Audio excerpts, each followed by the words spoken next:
everyone. Welcome to Keeping It Real. I'm Nikki Shelton, and I am solo today. Carrie is actually traveling. She's going to spend some much needed vacation time with some family and friend, or family, I guess. So, hoping she has a good trip, and nothing bad happens along the way, and everything's nice and safe for her.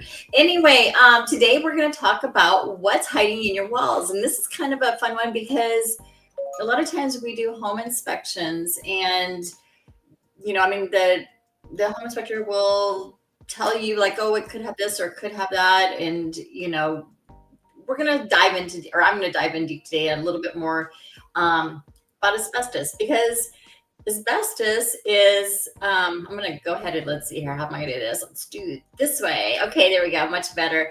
Okay. So what is asbestos? So actually, asbestos is it has kind of a cool history in a weird way.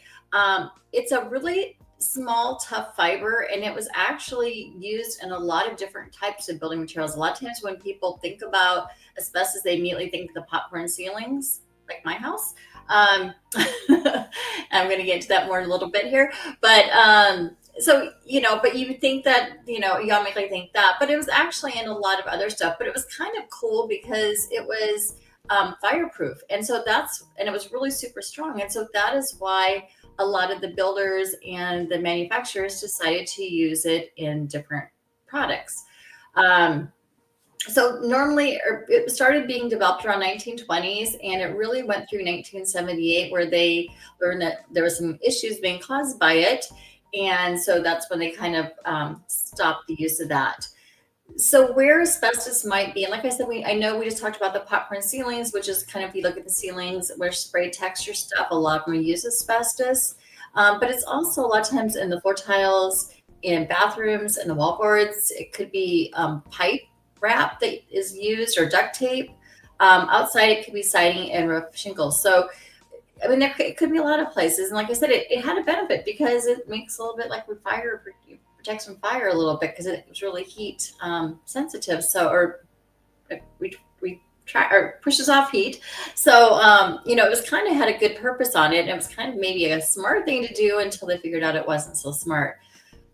Um, so the best thing is it's, it's kind of okay. I mean, like I said, many houses is, built in like the 1920s through the 1970s, they have it asbestos in their house. I've been in my house about 30 years. I don't know. I mean, my house was built like 1978, so I'm guessing it probably doesn't. I'm not saying it does or it doesn't because I really honestly don't know. But it does have the popcorn ceilings, and that's kind of one of the things that people will say, oh, it has asbestos because it has popcorn ceilings. But that's just because it's there doesn't necessarily mean that there's an issue with it. What makes it become an issue is that if it's friable. And so what that means is if it starts crumbling early, like, so for instance, like, I don't know about if you've had popcorn ceilings before, but I'm like totally can't stand like dirt and dust in my house. And so I'll be up and I'll look at the lights and I'll say, oh my goodness, there's like spider webs all over my ceiling because there's asbestos and it gets kind of woven into the popcorn stuff. And so I'm always wanting to vacuum it. You shouldn't do that. I just learned that. I didn't know that. So anyway, if it crumbles and starts like if you vacuum it, it starts falling on the floor, that can put it into the air. And so that's where it's not safe. So you don't want to do that. So if it's crumbling or if it's falling apart, then yes, it's an issue that it might be it is an issue because it's getting in the air.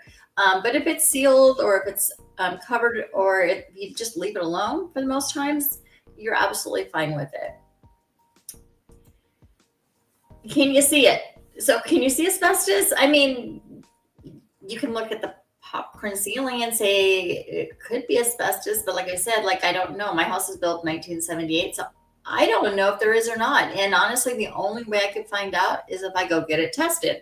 So if you're not sure, you don't want to guess that you have it or don't have it. I mean, so like for instance, like I was saying, I cannot stand to have any dirt in my house. I try to clean as much as possible. And the ceilings and the spider webs and stuff, that kind of freaks me out. So one of the things I would like to do is to have it completely removed so I don't have that issue anymore. But before I should do that, I should probably go out and see if there is asbestos in it because that is going to determine how I handle that situation.